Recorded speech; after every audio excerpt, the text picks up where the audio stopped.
So today I want to talk about decisions, how we make them, and in particular when we can't make them, especially the important ones, because we're afraid of making the wrong one. Being one of the fence sitters here at the Abbey, before I ordained, I wanted to share some words of wisdom that Venerable gave in a BBC 12 years ago that I tracked down in the BBCs that I want to share, and a little bit more of what I've learned about this fear of making decisions. Now, what's very interesting is that we make hundreds, maybe thousands of decisions every day. From the, what time am I going to get up in the morning? That's the first decision. To the last decision at night, which is what time I'm going to go to bed, and everything in between, we're making decisions all day long, every day of our life. Some of them are consciously done, some are unconsciously made, from familiarity or habit, due to preferences, aversion, virtue, non-virtue, all day long. But for the big ones, some of us have some anxiety. We wish we could make a decision, try it out for a while, run it to see how it goes, rewind our life, choose another decision, run it for a while, see how it goes, rewind our life. Do that for as many choices we have, and then come back and look at them all and then decide. If we could just figure out what is going to happen before we make a decision, it would be really helpful. But as Venerable said, this deep need for security and certainty, forget it. It does not abide in samsara. So many times we just sit on the fence, procrastinating, ruminating as life passes us by, or this particular opportunity to choose passes us by, for fear of getting it wrong, fear of not making the grade, fear of failure, so much angst. So one of the things that Venerable says in this talk is that if we make a decision with as much clarity as we can, and afterwards we see that decision as maybe not being the best one, or we have to do something different, we can ask, well, what can I learn from this? Instead of immediately going into feeling badly, self-doubt. She says by learning from it, our decisions will never be poor ones. And I don't know about you, but learning from my mistakes in life is one of the major ways in which I have accrued any wisdom. But if we sit in the middle of it, unable to move, we fear things will go wrong even before we've moved on it, no wisdom will accrue. So she says, as Dharma practitioners, we can have a proper criteria as we look at these paths that we go on in our lives and try to anticipate possible consequences of our decisions. Now, this isn't so much about overanalyzing them. We need to recognize that for most of our life, we make decisions solely on the happiness of just this life. How much pleasure, how much status, stuff, money, fame, praise can I get from this choice I'm making? Will it make me happy? And to have that, when you think about it, really deeply ponder it, and think that as the criteria, how much pleasure can I eke from this decision when I make it an important one? Is that really a wise criteria? And the main reason is that many times these decisions we make for the pleasures of just this life come with a pretty hefty price tag called negative karma. The 8 worldly concerns have a pretty high price tag if you look at the results beyond this life. So this morning I was sitting thinking about this BBC, thinking if I wanted to say anything else, and this curious thought came up about this fear of making decisions. And it went like this. Well, it comes to the 8 worldly concerns and the pleasures of just this life and averting any possible pain or suffering for just this life, just this one person, me, we have made some pretty big decisions.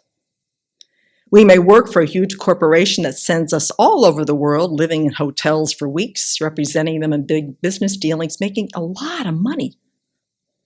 We can take a job on the other side of the world in a country where we don't know the language, the customs, the culture, literally a fish out of water, because we want to experience something amazing. And for myself, I took a cat, a tabby cat in a backpack, a St. Bernard, hitchhiked 1,500 miles without absolutely no sense of my personal safety, going to some fantasy land in North Idaho where I would build my house of my dreams and live in the woods, having no idea how I was going to do that. But I went and hitchhiked 1,500 miles in the middle of vast, Wyoming and Montana, not having a clue. But it was because it was just what I wanted to do. Or we accrue thousands of dollars of debt to go to school for what we hope might be a successful life work. So for the happiness of just this life, our own benefit, maybe some benefit for others, our self-centered thought, our ego grasping at this self and this happiness for this self, it's absolutely fine with us jumping off of a cliff, diving off to the deep end, sticking our necks out, taking the heat for the happiness and pleasures of this life. The self-centered thought has no reservations. Go for it. Just go hang glide right off of that decision-making tree. Sure. But as soon as we ask the questions like, am I taking advantage of this precious human life by making this choice, or am I wasting it? Am I growing my bodhicitta with this decision, or am I stifling it? Will this decision foster and grow my practice, or become probably the major obstacle to it? Will my ethical conduct be nourished or polluted with this decision? When we think about benefiting others, being kind, humble, ethical people, actualizing our full potential, the self-centeredness and the self-grasping ignorance get very concerned about what we're doing. They get very afraid. It's going to get scary. It's going to get hard. It's going to get undoable. Why? Well, I came to this conclusion at the end of the meditation, is that the self-centered thought and the all-about-me self-grasping might be challenged. And even more horrifying, they may have to be dismantled when we think of something other than ourselves. So this was just something curious to think about, something to ponder, something worth probing on how many cliffs have you jumped off for the happiness of this life, and how much fence sitting have we done on sitting about how to create virtue and how to develop the long-term view of awakening. Another way to help us fearful fence sitters is to start taking a long-term view of our future lives, taking them into consideration when we decide things, which, by the way, is also very terrifying to the self-centered thought. Looking beyond this life to future lives, to awakening, very terrifying for the self-centered thought. When we put creating the causes for awakening into the mix of what we're doing, eventually we will come from a place of wisdom rather than ignorance. So the analogy for me is, instead of looking at our lives through a peephole of just this life, we set our sights out there towards this very vast panorama of many lives heading towards Buddhahood. And I have found that if I can open up my mind and expand it beyond the happiness of just this life, it has given my mind some breathing space so that when I run into bumps along the way, I don't get so rattled, because my aim in the first place wasn't to have all the pleasure of this life, but something much longer and long-term, so those bumps become not such a big deal. But it's so important that it's got to be this long-term view. It's the only way that I have felt this could happen. Now, it takes some getting used to asking these questions that are not just about the pleasures of this life. I mean, we've been hooked into these beginningless times with these endless peepholes to look through. And we haven't gotten very far.